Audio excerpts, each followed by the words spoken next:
Hi, everyone. I'm Dr. Amy Osatinsky. And I'm not a doctor, Jeff McKinnon.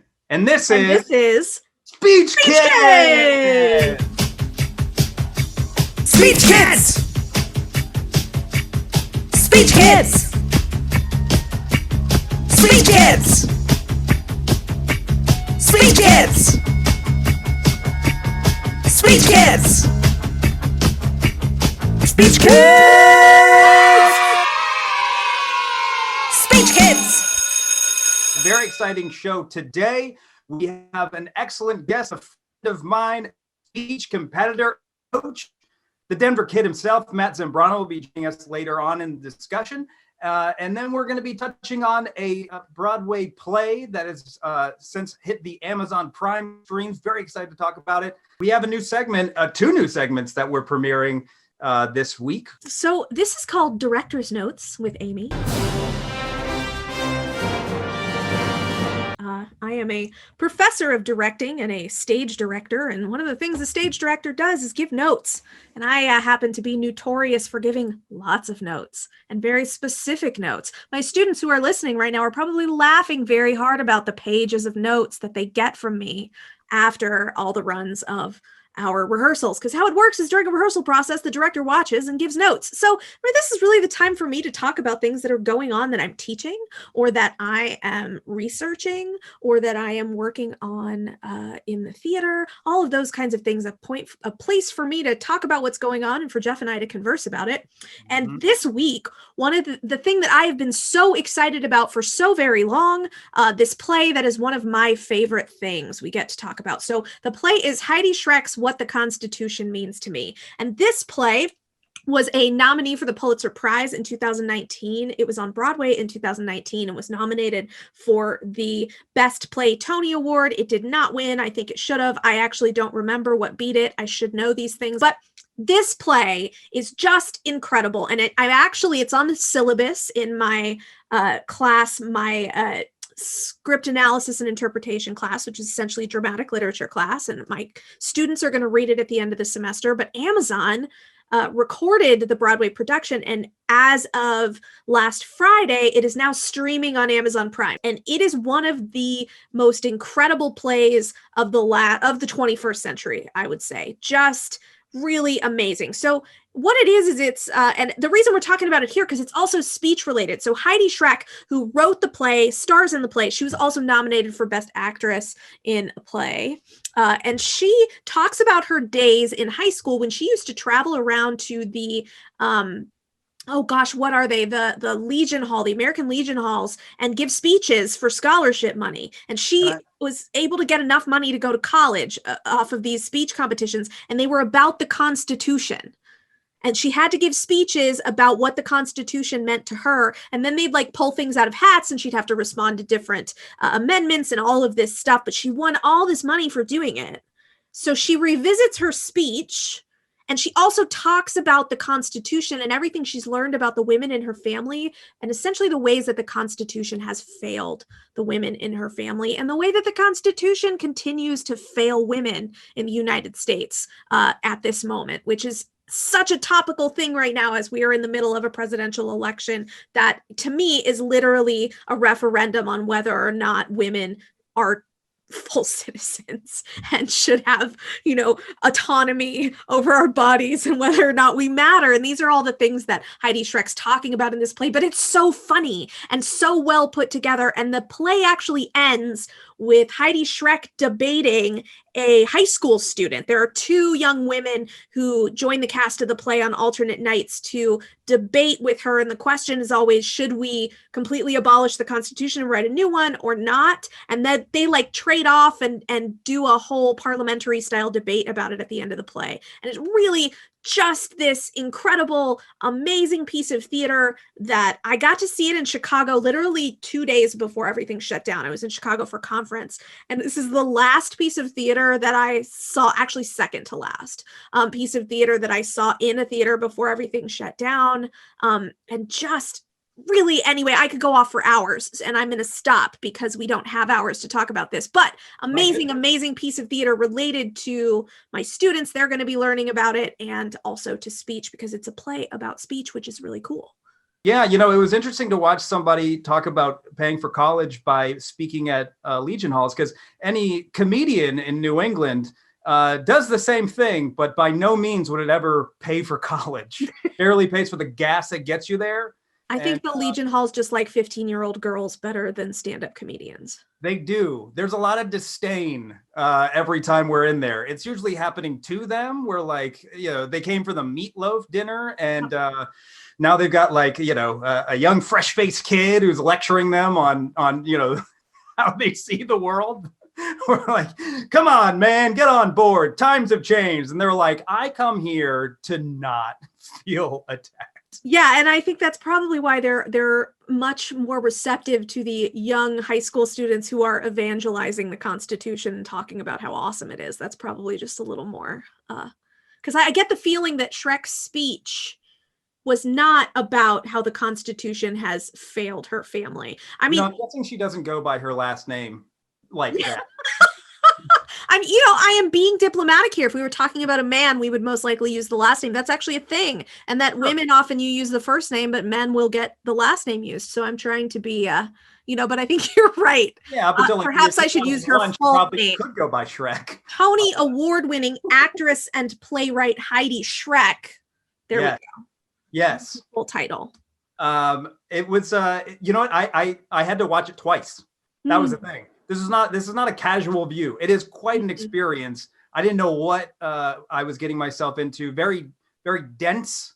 Yes. Quite an exploration. Also very emotional. So Yes. I had to kind of take that in pieces. I had already started to formulate like how I wanted to talk about this play a little bit in like the first 15 minutes. And then more happened. There's no way. I mean, I don't want to spoil any of the, the beats of the show, because I think it's just something that you should watch and experience somehow. But I definitely wanted to ask your question. Do you think that the Constitution is a crucible or a patchwork quilt? I think it's a penumbra. It is a penumbra. I've that word that she introduces into the play. Just background is there was a Supreme Court justice who described the Constitution as a penumbra, or maybe it was just Amendment 9, which she goes into. Yeah, I think it was just Amendment 9. Yeah. Yeah. Very sexy to talk about amendments the way that we are. If you're Absolutely. to those. So smart. Everything I need to know about the Constitution, I learned from Tony-nominated actress and playwright Heidi Shreck. I legitimately feel like we're moving to a society that will only absorb actual information if it comes through infotainment. If it's not written into a play or some sort of like comedy talk show that's well researched, I'm like, yes. Really, I catch up with anything happening in the campaign world through Seth Meyers. Yes, or the Daily Show. And because their writers are better than the people writing the news half the time. I mean, I learned all about how the government works from Schoolhouse Rock. So. Oh, wow. So do you know how a bill works? I'm just a bill. Yes, I'm only a bill, and I'm sitting here on Capitol Hill. So, that is why you're a professor now. It is, absolutely. Can I get extra credit for listening to this show? I'm just curious. I might have to start doing that if our listenership doesn't go up. I might have to not just extra credit, but make it required. I could actually make them listen to today's episode, because we just talked about a play that is in the syllabus for my class. So yeah, that should absolutely be mandated. Yeah. The other bit of the play that maybe people wouldn't pay so close attention to, but was the choice to put it in a Legion Hall looking space with no door, which she does comment on, but that like kind of claustrophobic closed set I thought was a really effective device, because the Constitution, the country that it was founded on, there is no door. I mean, you could exit and go somewhere else, but that's not really the spirit of this country. It's, we're all supposed to be in this together, working together to, find a more perfect union, not looking for the exit if it doesn't go our way, or insisting that, only I'm allowed in here and everybody else can't. Yep. And the other piece of this set that's brilliant is it's lined with the photographs of like men from the Legion Hall. So essentially, Heidi Shreck is doing this play talking about essentially the abuse that the female members of her family have suffered at the hands of men, and how you're talking about her family and others who have been failed by the law to help them with this, while all of these photos of men are just oppressively looking on from the walls in a way that's really interesting. And you don't really even notice it until you start to think about it. It's this ever-present thing in this space. The set design is really brilliant. And again, I'm failing here. I should have the name of the set designer, but I know that it was a woman who designed the set for the show, which is rare, which is so rare at that stage of theater. Like on Broadway, designers are like 90-something% men, unless, well, designers that are not costume designers, because that's a place where women can be. That's sort of the way that it works in the theater, unfortunately. But the fact that it's a woman who designed this was a big deal. And it's a really smart and really well thought out set for the play. What do you think? Should we abolish the Constitution, or should we, just work on it? Oh, goodness. That's like the question. I think we should just work on it, because I don't think that it would be possible to abolish it and write something better, because I think we would end up possibly with something worse given what's going on in our government currently. Right. I mean, I think the interesting thing, the conundrum of that is really, how do you abolish the document that would protect your right to create a new version of it? So in doing so, yeah, it would be highly counterproductive. I mean, just looking at the way that our government works now, we can't even get rid of the Electoral College. Yep. And that's been, proposed at least for the last 50 years, and nothing has changed. Barack Obama said we can't even pass a stimulus package in the middle of a pandemic. No, but we can finally get another female justice on the Supreme Court. I think we should pause this conversation before Jeff and I spend 2 hours talking about how disappointed we are in our government, because I think, Jeff, it is time for another new segment. And Jeff is going to be doing a segment called Liberal Interpretation. I have found that a certain type that calls himself a liberal, I get that it undermines the message. When I was a young speech competitor, I competed in humor. And I had ambitions of being a comedian once I left high school. And so I would read published works, which is what you're supposed to cut your piece from. And I would, cut the characters, cut the beats, create a piece. But then I would take a nice liberal, plenty of liberties, interpreting it with my own bits of humor and my own perspective. So every time I do this segment, what I'm going to be doing is taking a work of art and of import, and interpreting it with my own viewpoint. And sometimes it'll be funny. I'll be honest. I wrote some things that I thought would be funny about that play, but you know what? I didn't feel like being that funny about that play. It's a hard play for you as a man to be able to poke fun at. I would say that, like, that's society for a man, especially a white man. Do you understand? Yeah. Mm-hmm. I just feel like we're being attacked. Everything's in reverse. Yeah, so much truth there, Jeff. That's really what's happening in our world. Don't you understand how all of the opportunities are being stolen from the white man because everybody else wants some? That whole equity thing, like everyone should get a fair shot. It's just bullshit. Speaking of equity, boy, I'm a member of SAG and Equity. I got emails from both. I was like, wow, it's like an East Coast, West Coast battle going on right now. There is a feud happening. It is really interesting. Let's just put it that way. That could have some major implications.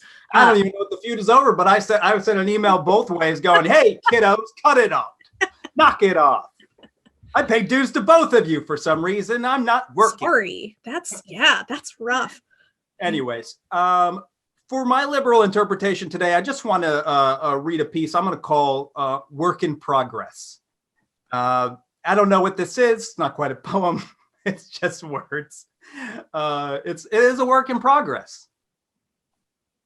When was America great? Again, I'd say, anytime we could have had a civil and rational discussion about anything in pursuit of liberty for all people. But that time never existed, because that was simply a time when were much fewer voices at the table. And the country is meant to be inclusive and be able to make room for anyone. That's the spirit of this country, to unite, to lead. Certain ideas should be self-evident in the land of the free, shared humanity and equity, laws as protection, not tools for oppression, decency implied, communication inclusive, empathy always, accountability forever.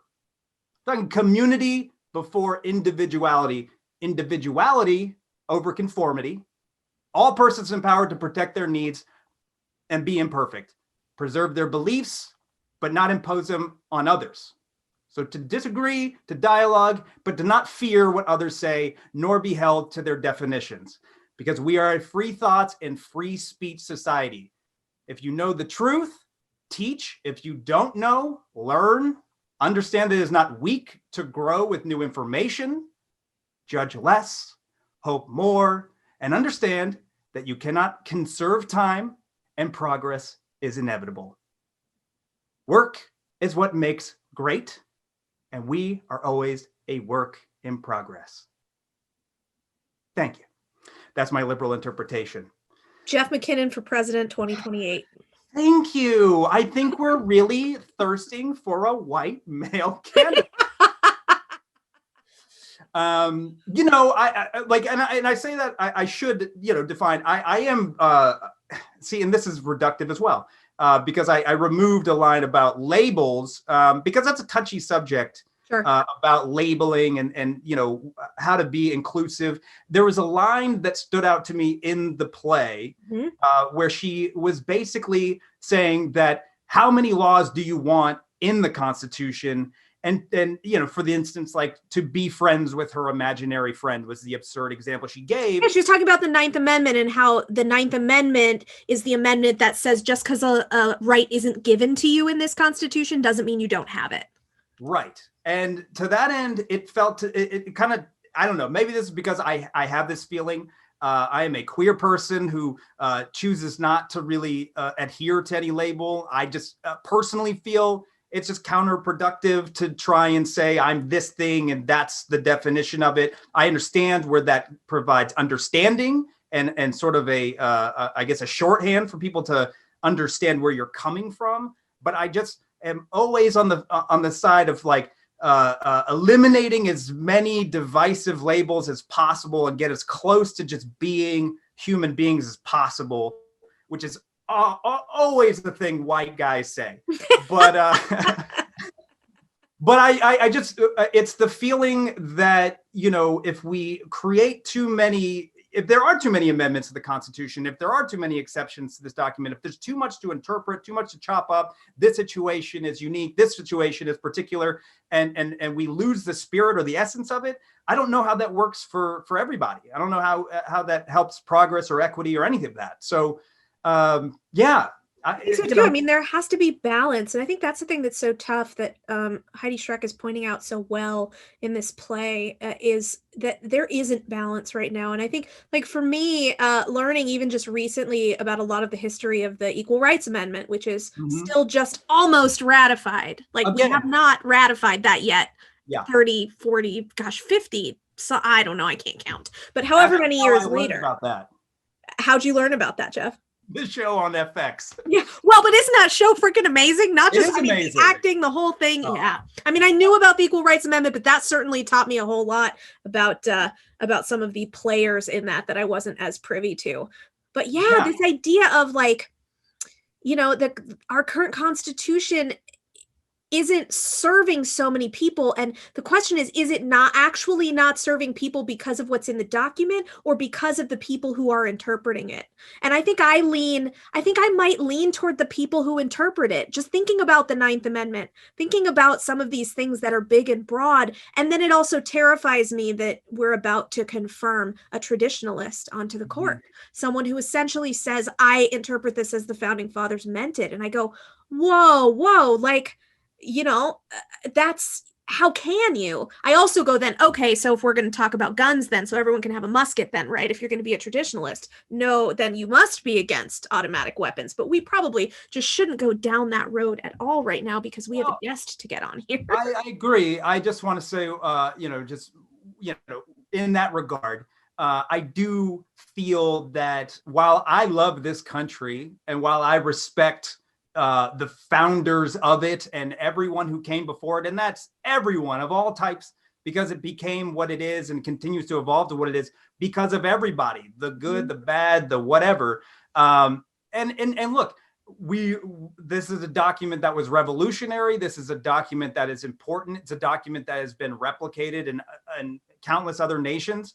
But it was originally created by landowning white men to empower and protect landowning white men. So, I mean, to say that we are a traditionalist is just to basically say that we want to only protect landowning white men. So I, first of all, don't own any land. So I'm out of that.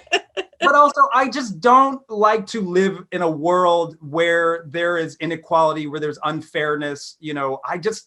That is to my core what I hope to strive and contribute to is the progress towards everyone feeling safe and fully enfranchised wherever they live. But on that note, yeah, and I think I think that's a good segue, because I think Heidi Shreck would say the same thing, and I'm guessing our guest today would as well. He might have some ideas. He's a very smart gentleman, very talented fellow. I met him through an organization called Story Pirates, where we take stories written by kids and turn them into magical sketch shows. He is an actor, director, coach, you name it, improviser, and just all around amazing guy. It's Kid Denver himself, the Denver Kid, Matt Zambrano. Welcome to the show, my friend. Hello, thank you for having me. So glad to be here. Thanks for being here, Matt. Oh, my pleasure, my pleasure. We appreciate you appearing before your self-tape wall. That is very nice. I didn't get the memo on the dark background, so I feel a little like I'm in contrast to you. But just like the Constitution, it's full of contradictions. Absolutely. The penumbra is what sits right in between. I'm like right down here at the very bottom. That's our penumbra. Right there. Right? Yep. We didn't define penumbra because it just rattles around in my head. It is the space between what you see and what you can't see. But so essentially where we are trying to get to, even if it's not immediately here. The space in the shadow, the space between dark and light. Yeah. That sounds like an indie rock album title. Yeah. Hello, we are Penumbra. This is a new number. All right, that's it. The three of us. Now we're gonna go drop an album. Done and done. So I do just want to say Rachel Hauk was the designer for that show. Thank you. She also designed the Hadestown. Another of my favorites currently. Really, those lights between her and the directorial choices made with that set. Yes. Yeah. Awesome. Yeah. My consumption of Broadway went way down when I left the city because the only way I can afford Broadway is winning the lottery. And I feel like actually a good question to all of you. What was the most exciting Broadway lottery either of you has ever won? I have never won a Broadway lottery. Ooh, have you entered? Yes, a couple, but I've never won one. Oh boy, I've won a few. Well, I think also you lived in the city though. Like I've never actually lived in. That is true. I was able to enter the Hamilton lottery no less than 100,000 times. So finally got it, baby. I tried for the Hamilton lottery a few times, but that's the only I've never won a Broadway lottery. But maybe now. Maybe next year. Yeah, absolutely. Well, and just when it comes back, my annual trip is now a year overdue, and I get very sad the more I think about it. Also, just thinking about some of the productions that were up or going to be up, like the fact that Six the Musical has not opened on Broadway yet is devastation and like knives in my heart, because it's one of my favorite things. Mm-hmm. And just for them to be cut short on opening night. Anyway, I could talk for hours, and I don't want to take up the Matt Zambrano time. Also, the 2019 Best Play was The Ferryman. Which I also did not get to see, but I heard amazing things about, and I wish I would have. Yeah, me too. I didn't get to see it either, but I have some colleagues who did and said it was amazing. So I think that was the thing. It was like, oh, robbed, but also like, yes. Yeah. I thought for a second, I was like, was it Harry Potter? Because if it was, I was going to be pissed. But no, that was the year before. Oh, man. Matthew, it's so good to have you. Many reasons for that. But one, first and foremost, you're talking to two Cherry Creek High School speech competitors. And as somebody who did speech in Denver. How does that make you feel? Well, I'll be honest. When you approached me asking if I would be on this podcast talking about speech, I was like, sure, great. And you were like, yeah, we're two Cherry Creekers. I was like, oh, actually, I might be busy that night. No, I was a Wheat Ridge farmer myself. So like many, I competed against Creek. And I actually watched your previous podcast, which I loved with Jeremy Make, who's also a friend of mine from Denver, a fellow actor. And I really just want to say I appreciate the fact that you all, and I don't know if it sounded like you were aware of this at the time, but the privilege that Creek had just by virtue of like where you lived and the things that you were able to have access to was something that was very prevalent for us. And I think the reason why a lot of people say like, oh, Creek sucks, Creek's the worst, everybody hates Creek, we're against Creek, wasn't necessarily because you won all the time, which you did, you had an amazing team, but was also because of that sort of perceived attitude. And so hearing you guys say like, no, we were aware of that. We made fun of that. We brought it to light, like was very refreshing to hear that, like, yeah, that was something that you knew about. And I also want to give you the opportunity to put a rumor to rest because this was a rumor from my speech days about Cherry Creek. And I think you can answer it. Exciting. So there was a time, and I don't remember who started it or where it came from, but the rumor was that one of the coaches or assistant coaches from Creek flew all the way to London to get a copy of Annie Hall because you needed to use a published manuscript as a script. And so the rumor was like, oh yeah, the coach, I heard that they flew all the way over there just to get this published version of Annie Hall. And I was like, yeah, okay, sure, maybe, but like maybe they just got it at the same time. And then I swear to you, the next tournament that I was at with Creek, it was at Columbine High School. They ran out of the shitty pizza and Creek showed up with steaks and we're grilling steaks out there on the grill outside in front of everybody. And I was like, maybe they did fly to London and get that Annie Hall script. So to clear the record once and for all, is it true? Well, let me say something first and foremost. That is absurd. We would never share our steaks with anybody. Okay, those are our steaks. That was very clear. There was a clear glass wall between you and everyone else at that point. I'm like, I don't think so, because that is not something that I ever heard. And I'm guessing if that were actually true, it would have been one of those like lore things that would have been passed down. I think it's more likely and more possible that the team paid an exorbitant amount of money to have it like overnight shipped from London or something like that. I would believe something like that. The plane ticket and trip to London, not so much, unless it was like one of the groups from the school was already going to London and they went and picked it up. Because actually I went to London in high school with our choir. Talk about privilege. I sold a whole lot of wrapping paper and chocolates to go to London on a choir trip. So again, talking about this like ridiculous amount of privilege. But we used to actually, Matt, the thing that I used to say to people, because I had friends all over the city and where do you go to school? Oh, Cherry Creek. And I'd get the O and I go, you can't hate it as much as I hate it. So you don't need to hate it because I hate it for you. Because there were, and I had a great high school experience looking back, but at the time there was so much crap about that place that was just like, oh, come on. Oh, please. Mm-hmm. Yeah, true. I really want this story to be true. I love the idea that our coach flew first class to London to retrieve the only hard copy of Annie Hall. I imagine it was kept under glass, and then we shelled out 10,000 pounds for it. Now I'm going to go on Drew's Scriptorama because I'm betting that Annie Hall is there for $25 or whatever it is. Oh yeah, I'm sure. Yeah, you could find it anywhere now. These were pre internet Google days, so you had to actually fly to London to get the script. At that point. Yeah. Of course we did. I do love it. I mean, you're talking to a former student body president. I had to deal with budgets, and if extracting $50 out of that school was as difficult for me as it was for my speech coach, I'm guessing they didn't make that trip, but who knows?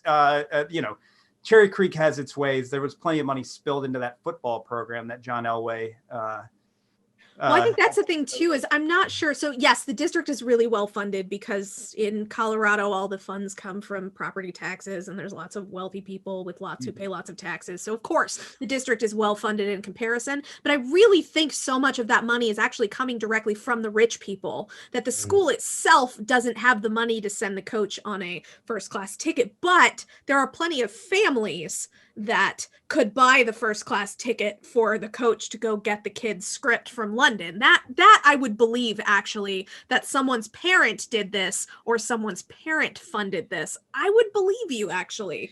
Well, you can read all about it on the Reddit thread #, Cherry Creek Annie Hall script fiasco. No way!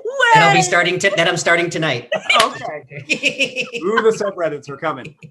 Now, I heard a crazy rumor that up in Wheat Ridge, you guys, one of your coaches took a horse-drawn carriage to Cheyenne to pick up the only published copy of a home improvement script. Is that true? That is true. But I wouldn't necessarily say it was a horse-drawn carriage. It was actually more of 2 mules. We were very proud of that, and some high schools had really cool mascots like the Golden Demons or the Lakewood Tigers, and we were living up to that farmer name. Yeah, Wheat Ridge Farmers. What was it like going to Wheat Ridge? I mean, I really don't have any genuine context at all. Overall, I had a wonderful high school experience. I never really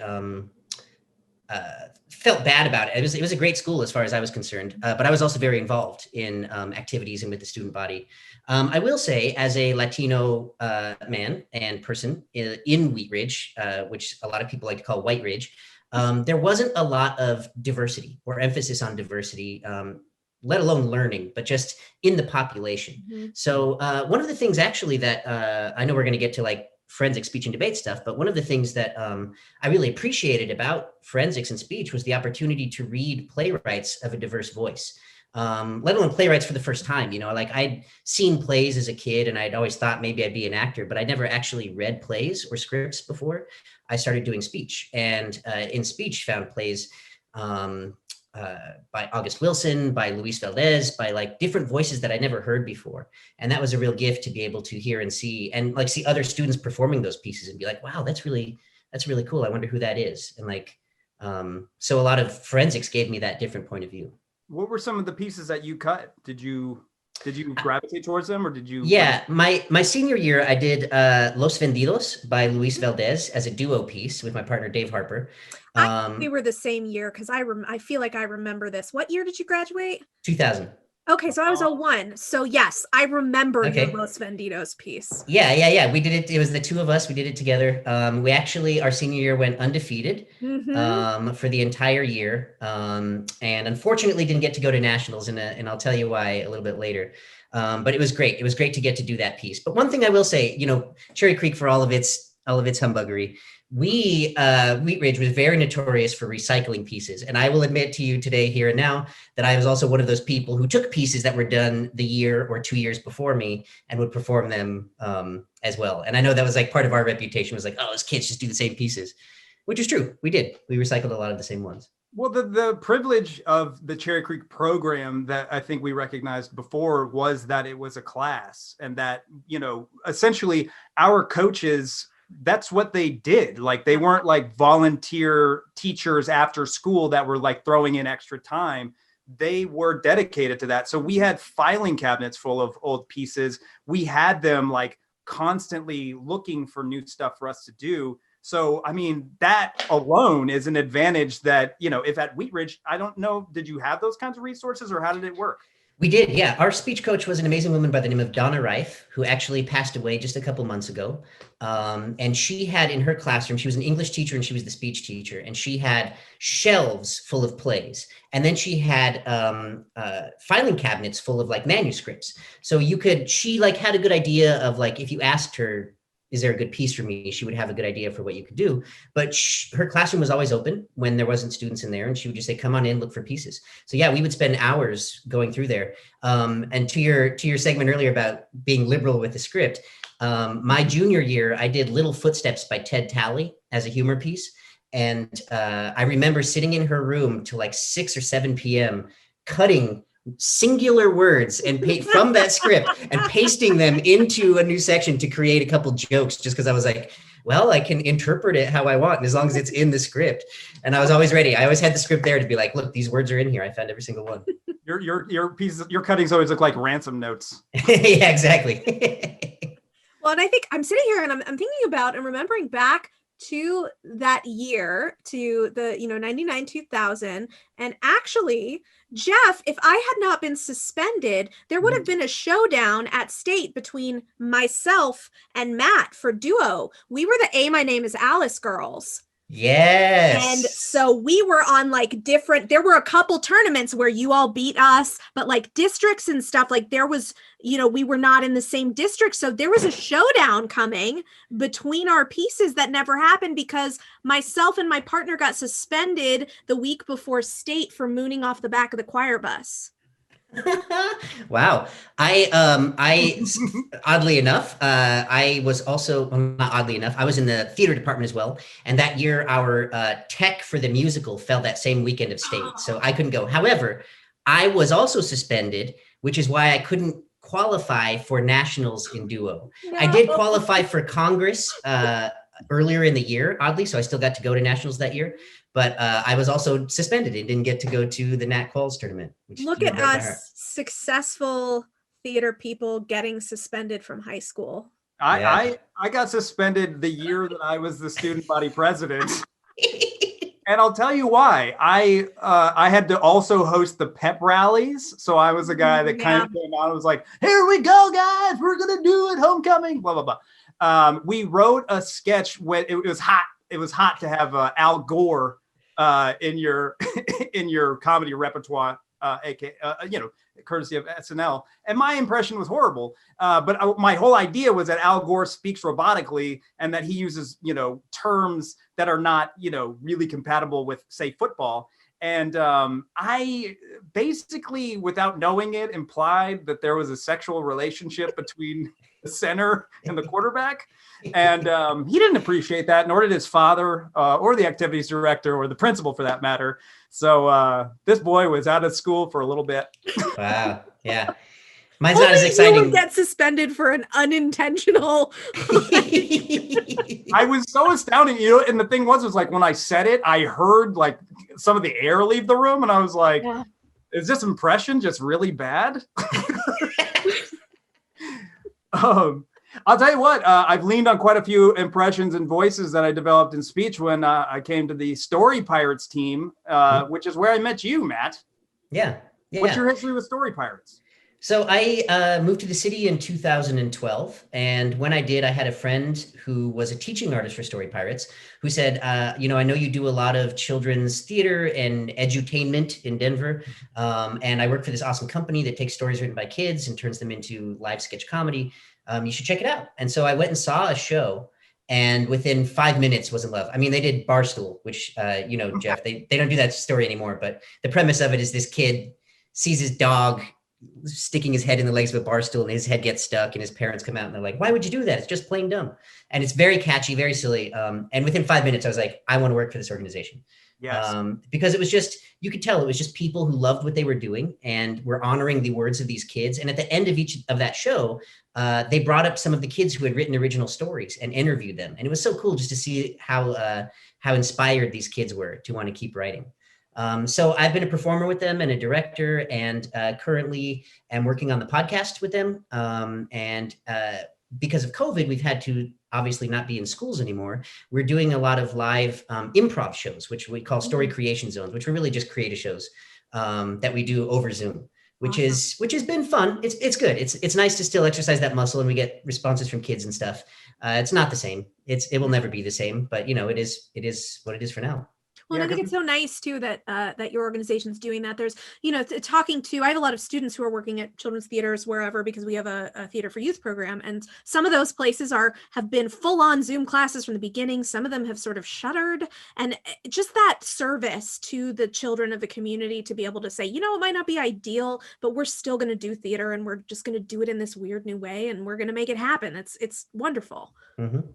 Well, I mean, the mission behind Story Pirates that can carry no matter what is really to encourage the ideas of children, the imagination of children, so to empower them to, to utilize their own viewpoint and be told that that is exactly right. That's why we honor the word and the intention of what they do. And not only say that it's right, but we'll celebrate it and we'll grow it as a team. that I think is such an important message for kids these days. When, you know, in particular, seems like everything is being contained and trained into, you know, these devices that they stare at all day. Mhm. Now to have to stare at a screen again, I don't know if I've made a point. Yeah, it is a fantastic example of yes and of that tentative improv of like whatever the kid says, yes, and now I'm going to do it in a silly voice in a big costume and we're going to write a song about it. You know, like really taking that idea and honoring it 110%. There's nothing, but what Zoom will never be able to replicate. There's nothing like when you debut a Story Pirates story for a kid who's in the audience, they don't know it's coming. And we set it up like this, Amy. We're like, this next story was written by a student in Miss Ozatinsky's class, a third grader named Matt Zambrano. And then yes. And that kid is like, sometimes I've seen him just like freeze. Sometimes they start crying. Sometimes they jump. Like, I mean, it's overwhelming. I don't even know how it would feel, but it's incredible. It's incredible to be part of it. There's something so amazing about touring shows to schools. And this is something that I was a high school teacher actually at Heritage High School in Denver. You may know Heritage, Matt, from your days in Colorado, but and we would tour a children's show with my advanced class to the district elementary schools. And just the amazing thing that would happen when these high school students would come in their costumes, and like the noise from those kids, and like the gasping and the shouting, and like so into the story, and just that magical moment, especially thinking for doing it with high school students, for younger students, just watching the high school students get that kind of response. There's just nothing like it, especially because so many of these kids wouldn't get that experience otherwise. It's not necessarily something they're going to get to do outside of school. And so having that troupe come in and create that magic is just so incredible. And I can't even imagine when that story comes from the kid who's at the school with that. That's something they'll talk about for the rest of their lives, I would think, was the day the Story Pirates made a play of my story. Yeah. Yeah, and sometimes they'll sneak in the names of their friends and we don't know that, you know. They're like, Patrick ate a cheeseburger made of cocoa beans, you know, and then everyone turned to be like, oh, Patrick, you did it. And we're like, I don't know. I just said what the kid said. I have no idea. Yeah. Oh gosh. I'm like having this memory, and this, you know, this probably totally unrelated, and feel free to cut this in editing, Jeff. But with my students, we did a production of The Diary of Anne Frank when I was teaching high school, and we brought in the middle schoolers from all 4 of the middle schools in our district. And 2 middle schools at a time, or it was one of the grades from the middle schools. I think it was all the 7th graders. And so the first show that we had, we get to the part of Anne Frank where she talks about her period, and this collective ew goes up from the audience of like literally 500 middle school students going ew at the same time and then giggling, and our poor actor playing Anne Frank, who's sitting there in the middle of a monologue just like trying not to crack. You can't make that stuff up. It's just magical when it happens. No, kids are the most honest audience you will ever have, and it's given me a fond appreciation for performing for them, honestly.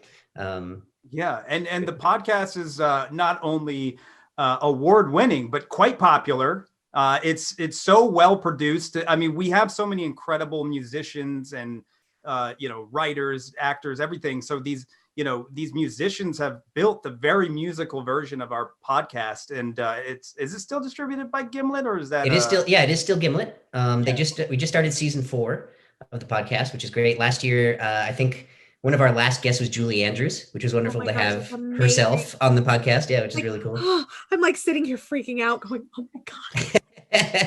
Were you in studio with No, I've never been in when the really cool people are there. You know, I'm usually just there when it's me and a bunch You're of the schlubs. B team. Yeah, I'm the B team. Yeah. Like we need somebody to say, me too. And that's like, oh, me too. Well, before we jump into the cold cuts, I definitely wanted to get to, I know you were supposed to go to Edinburgh with your show this year, which would have been very exciting, but you did put it up. Tell us about that show. What were you bringing over to Scotland? Yeah, so I originally had planned to go to Edinburgh with a solo show I wrote 2 years ago called Finding Mowgli, which was based on a true story of me moving to New York and to pursue a career as an actor, and also finding myself as a teaching artist, which is also part of my life here in the city. And I got a job with Disney on Broadway in their Disney Musicals and Schools program, which selects 8 schools every year to receive a grant where they get for 18 weeks free scripts, rehearsal CDs, and then 2 professional teaching artists who come in and teach the teachers how to put on the show. My first year doing it, I worked with a District 75 school, which means I was working with a population of students with disabilities. And they were putting on their very first musical, which was The Jungle Book. And it was an incredible experience of just so humbling and so amazing to see the way that these teachers and these kids came together as a community. That was the show that I intended to take.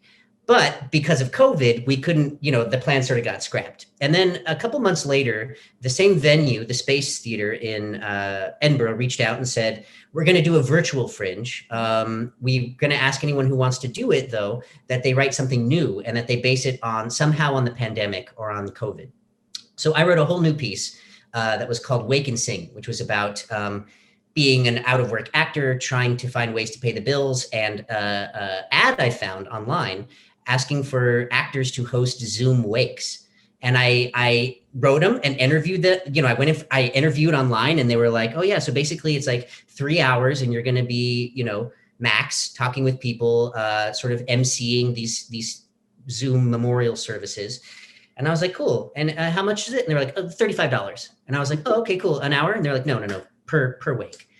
And I was kind of like, okay, thank you. And I really had to think, like, is it worth that emotional weight to do that, And it wasn't.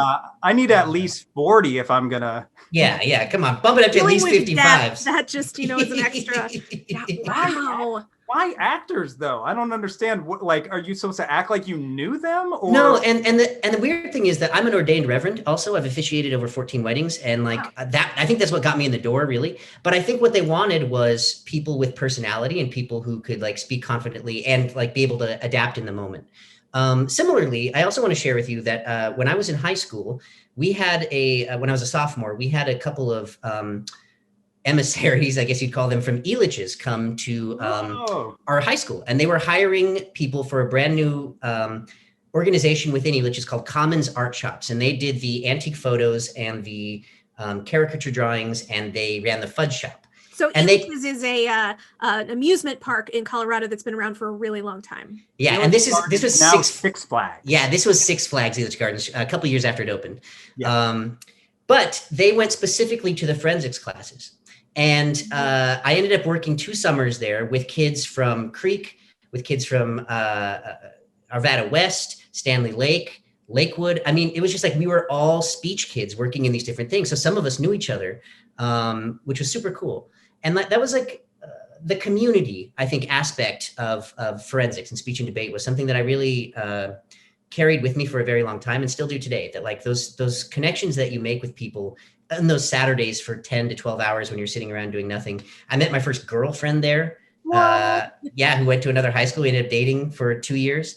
Did you only date at the tournaments, or did you meet up elsewhere? We met up elsewhere. In fact, we tried to keep it separate at the tournaments because we didn't want to be that couple. But eventually, 16-year-olds do what 16-year-olds do, and we were those kids. Was she ever around with you, or? Not after we started dating. When we first dated, my first event was poetry, and she did poetry as well. And so we met doing that my freshman year, and then my sophomore year, I did poetry again for 1 tournament. She was in that round, and we got to talking, and I didn't realize she was flirting with me at the time. She was like, hey, my dad's got tickets to this White Zombie concert. Would you want to go? And I was like, no, what are you talking about? Thanks, nerd. And then I got home and I was like, oh shit, I think she was asking me out on a date. Yeah. Smooth. So I regretted it. But it was a good opening line the next time I saw her to be like, so do you still have those tickets? I love White Zombie. By the way, speaking of that Jungle Book, that you're speaking with one of the foremost collegiate authorities on Disney theatrical musicals. Really? Yeah, I literally wrote the book about Disney theatrical productions. My first book Disney Theatrical Productions producing Broadway musicals the Disney way. I spent a good amount of time with Ken Trenelia, who you may know, the dramaturg and literary manager, and sort of got to go a little behind the scenes and wrote sort of the whole story about how it happened and picked apart several of the musicals about sort of how they came to be and all those kinds of things. A really fun project. So I'm a big Disney fan, and I know all about the Disney in Schools program, and I think it's wonderful. It's expanded too. Like they've really expanded it over the last few years. It's all over the world. Yeah, they in London. You can go. You can go get scripts now for Annie Hall and see a Disney musicals. There you go. Yes. One-stop shopping. Well, I only have strong opinions about Disney musicals, and just saying, I just want the cartoons. I don't need live action, any of them. They're never going to be good. They're never going to make me feel good.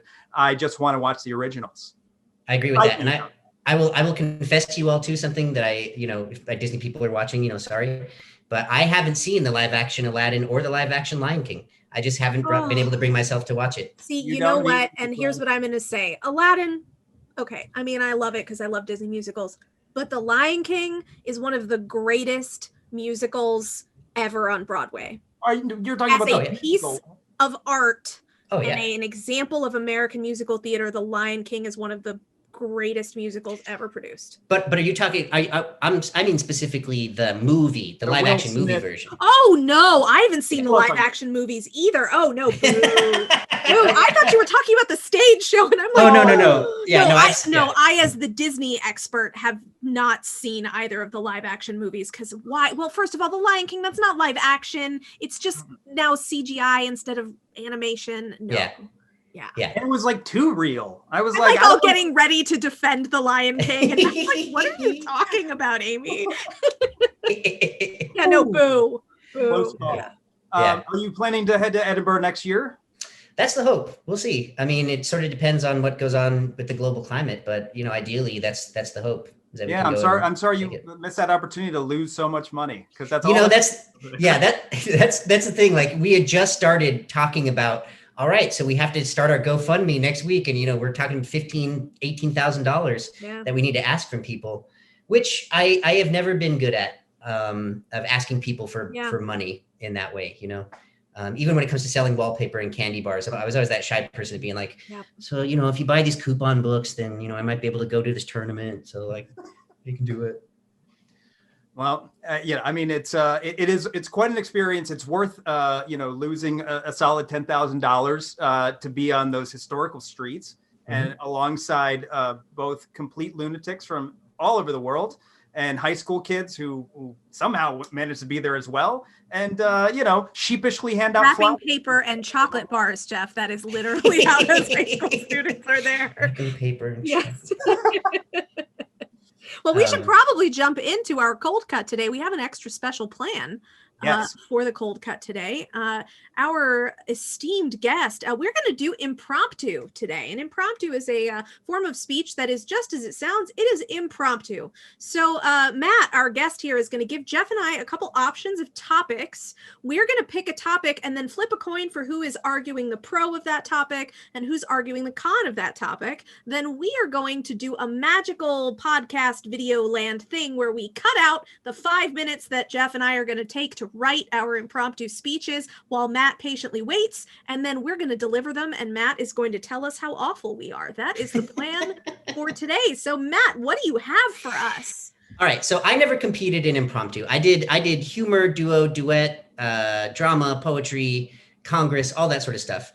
But I never actually did impromptu. So I had to do a little bit of research as to like what kinds of topics there are. And I found that it just varies. I mean, it's basically like you can ask proverbs, you can ask a direct question, you can just be given a word, it can be anything. So I came up with 3, and I'm going to save the one that I kind of I'm leaning towards for last, but ultimately that's up to you. This is a democracy. So the first one is freedom. This is a quote by A. Philip Randolph. Freedom is never given, it is won. Freedom is never given, it is won. That's the first one. The second one is a prompt. The most interesting dinner in the world would be with blank because blank.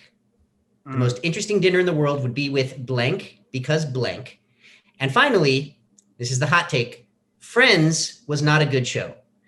I will tell you, I have only seen one episode of Friends, and I've seen it twice, and it's a Thanksgiving episode where one of the guys ends up with a turkey on his head.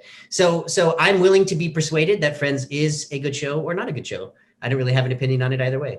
But those are your three prompts. Freedom is never given. It is one. Most interesting dinner, or Friends was not a good show. So I'm struck by kind of the quality of these three things, because it feels like the first one, we wouldn't necessarily have to take opposing sides. We would just have to answer in our own way, and you would tell us who spoke better. Same with the second one, actually. Yes, exactly. We would, again, it would be more of your feelings. Friends feels like we would have to go pro con. Yeah. And so, I think we should indulge our guest here. I think so too.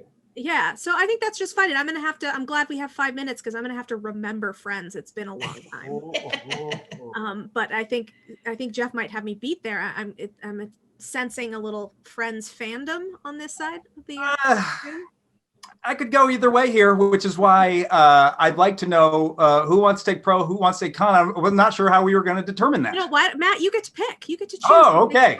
Lay it on us. Yeah. Okay, I'll tell you what. I have a virtual coin flipper here on my phone. Awesome. Heads, Amy, you take pro. Okay. Tails, you take con. Yeah. So pro being Friends is not a good show, correct? Yes. Pro the argument that Friends is not a good show for heads. Yeah. All right. And I'll do this so the fans can see. Blink. And it is heads. So I get to right. argue that Friends is not a good show. Okay. Correct. Fantastic. Now, should we flip to see who goes first? Yes. Yes. Yeah. Okay. So this time, Jeff, heads, you go first. Tails, you go second. Okay. All right. This is very exciting. Fancy app. Hey, all right. So I'm going first. Essentially, what I'll be arguing is that Friends is a good show. Gonna get some cold cuts today. Thank you so much. So no one told you life was going to be this way. Your job's a joke. You're broke. Your love life's DOA. It's like you're always stuck in second gear when it hasn't been your day, your week, your month, or even your year. I'll be there for you.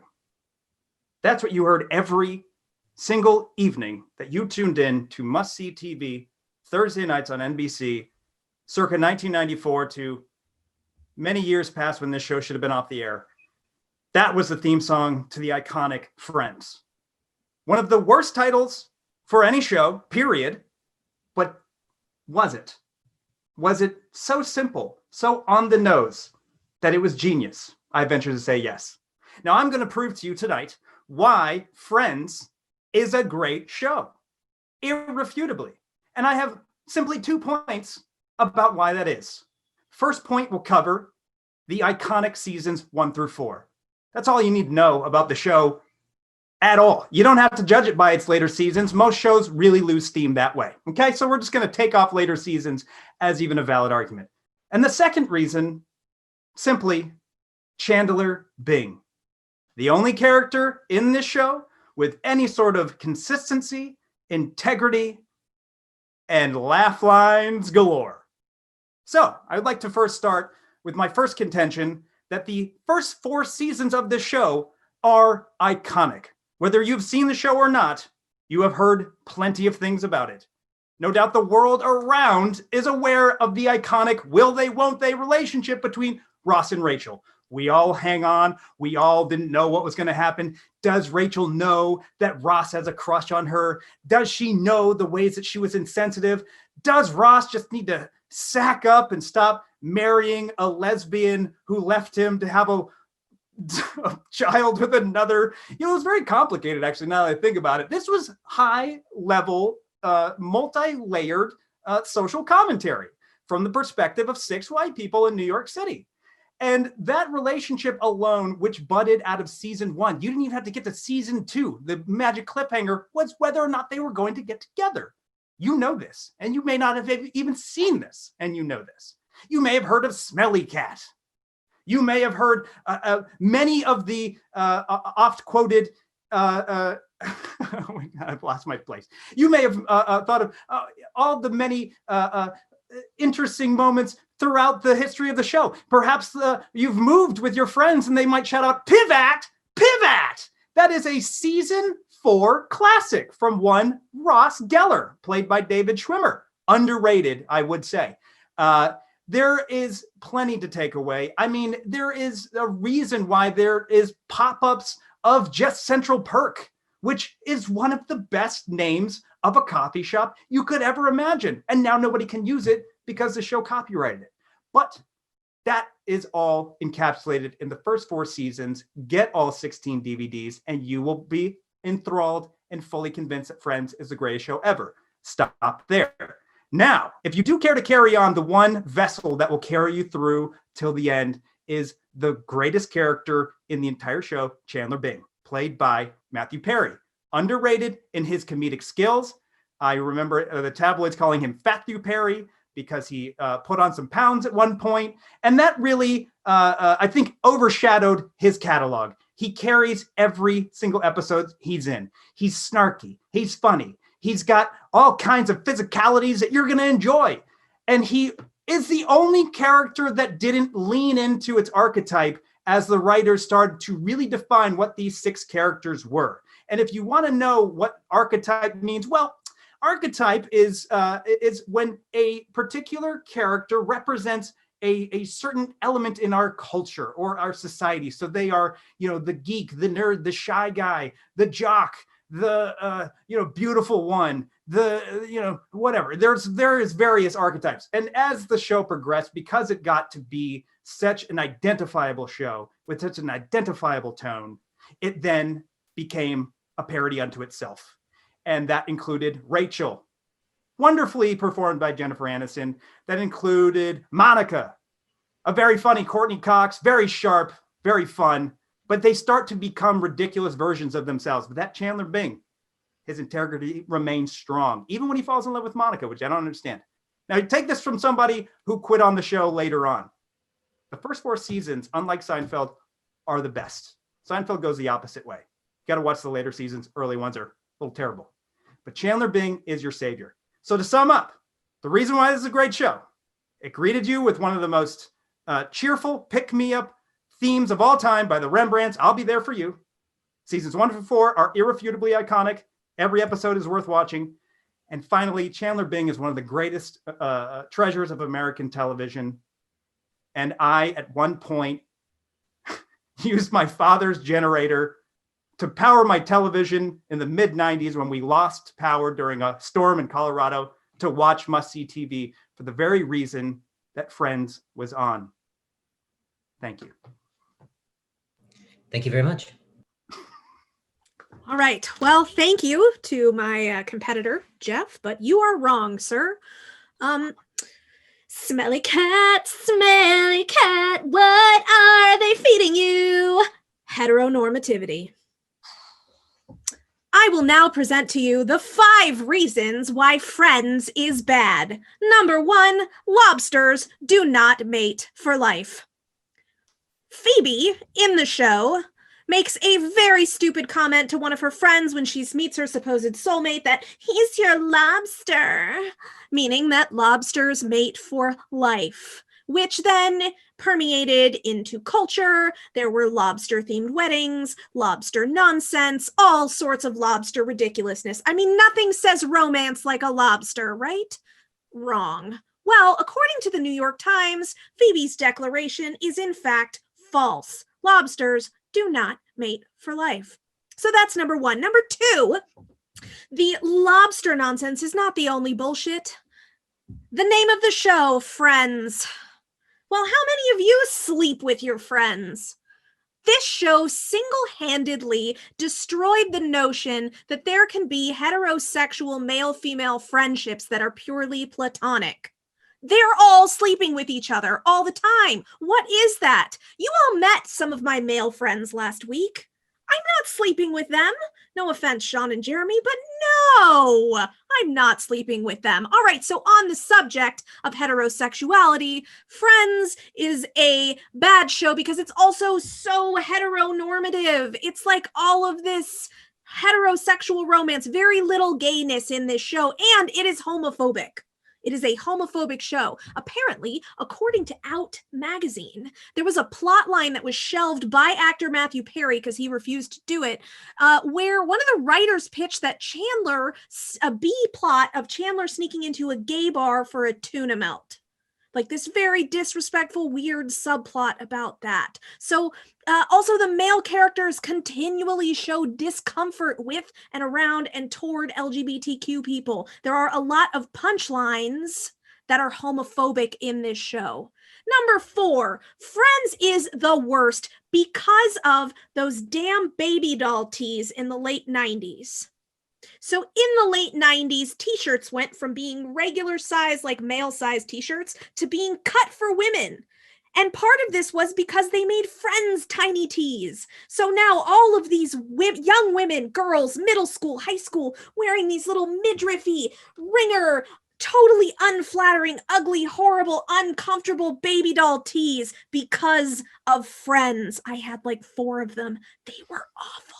And number 5, Friends is responsible for all of the terrible shows that have tried to copy it ever since. It was so successful that there are so many shows trying to hit on the Friends formula and do what Friends did, but the reality is none of them are doing it. Do you remember Joey? The show Joey? Yeah, me neither. So, in conclusion, Friends is the worst because lobsters don't mate for life. The name is bullshit and destroyed platonic friendships. It is homophobic. Those damn ringer tees and Joey. Thank you. Thank you very much. I'd like to point out that half of your points only underscore the validity of most of my points. The integrity of Chandler, how iconic it is. People are stealing the formula. Well, I would like to say that that's the integrity of Matthew Perry, not really Chandler. But also, I believe Chandler's father was gay in the show, potentially. And again, Ross's ex-wife was a lesbian. And then everybody else. Also the butt of so many jokes. Yeah. Yeah, I mean, I was thinking Gunther, but Gunther had a thing for Rachel. Anyway, I think we should pass it off to Matt and let him give us some feedback. And so how this works is you get to let us know what you thought, what we do well, what we not do well, and then choose who won. Oh, like live on. Okay, great. Yeah, I can do that. So let's start with Jeff. Great opening. I thought you did a fantastic job of maintaining eye contact through this crazy Zoom world, which was very engaging for me as the audience. The thesis of your performance, I would say, was it so simple it was genius? Yes, it was. Was the sort of underlying thesis of your structure as you outlined it. Point 1, seasons 1 through 4. Point 2, Chandler Bing. There were some assumptions made on the behalf of you as, to me, the audience, insofar as like, you know about Ross and Rachel, you are aware of this season 4 cliffhanger, which I am not. I've actually never seen the show. So there was a little bit of assumed knowledge on your part, which I'm sure most of the other people here in this classroom on this Saturday would probably agree with you, but I myself did not have that shared knowledge. I thought your confidence was excellent. That you spoke very clearly and distinctly, and even though there were parts where you rambled a bit and talking about Seinfeld at the end and some of the other characters, you made your point and you landed it, and you're very succinct in what your point was. Your transitions were very clear. Your reaffirmation of your conclusion was very clear and very thoughtful. And your expressions were very on point with the story that you were telling. I was able to follow your emotional journey the entire time. So thank you. Amy, I thought you had a wonderful opening. There was a great little door kicker to come in with, what are they feeding you? Heteronormativity. Fantastic. Smelly cat is one of the things I am aware of. I actually recently adopted a cat during the pandemic. She's not too much of a smelly cat, but there were a couple weeks there where she was nasty. Every cat is a smelly cat. Yeah, no, I would agree. I would agree with that. I thought you had a really great structure in that you outlined the 5, although I did get a little lost on the 5th point. It seemed like you were very clear in your delivery of the 4th, like of the first 4, nailing it. And it felt a little like the Joey as the 5th point got a little swallowed in the 4th point. And it wasn't really clear until you got until your conclusion that I was able to understand that Joey was the 5th point. But overall, I thought your confidence was fantastic. I thought that you made really good points, really succinctly as well. You were very well researched in your being able to provide evidence for your argumentation. I thought your transitions were great. I was able to follow it very clearly. Whereas Jeff took a good chunk of time to lay out his argument, yours was a little bit shorter and a little more easy to follow. Which, take it or leave it. Is it better to speak more and take up that time, or say less with more? Who knows? When you are making an argument like this, who's to say? I guess I'm the one to say. Did you address the prompt? Yes, you did. Both of you actually did a very good job of addressing the prompt directly, clearly, and succinctly. Your expression was great, although it was a little hard to see your eyes because sometimes when you spoke, your ring light would cover your eyes, so I couldn't exactly see what your eyes were telling me in those moments. But your volume was appropriate, and you did maintain, if not consistent eye contact, at least checking in every now and again. So thank you. It's a great job. So now I tell you who gets what point. Okay, the judge needs a second to deliberate, please. Well, thank you for your notes, Matt.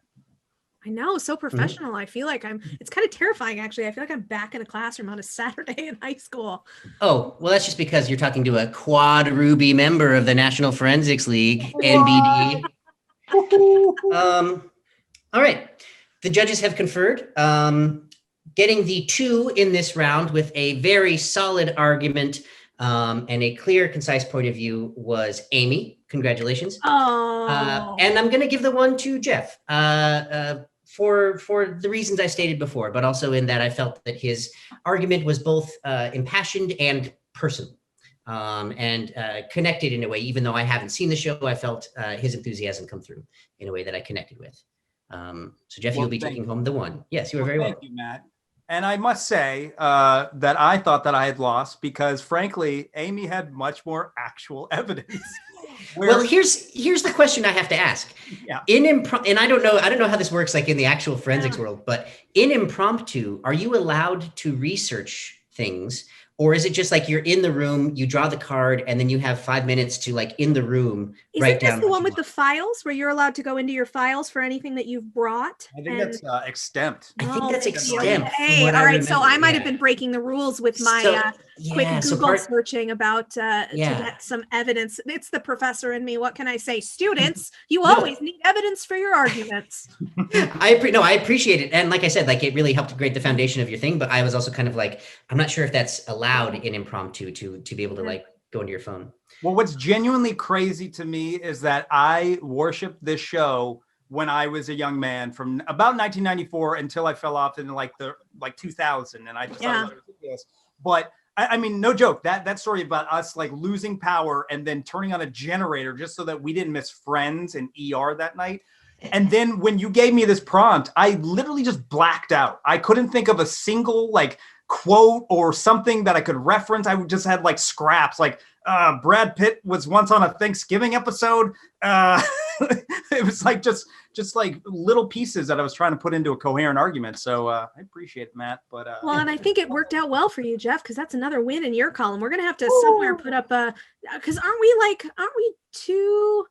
You've got me on 2. Yeah, you've won 2 of them. No, so pretty good. Oh wow, that's on a streak. He's doing pretty well. I still think I was robbed of our 0-0. I'm sorry, but I thought my argument was better. But that's all right. Anyway, I think that's our time for today. Matt, it has been such a pleasure to chat with you. Thank you for being here with us. And I am Dr. Amy Osetinsky. And I'm not a doctor, Jeff McKinnon. And this has is been Speech Kids! Speech Kids! Speech Kids! Speech Kids! Speech Kids! Speech Kids! Speech Kids! Speech Kids! Speech Kids!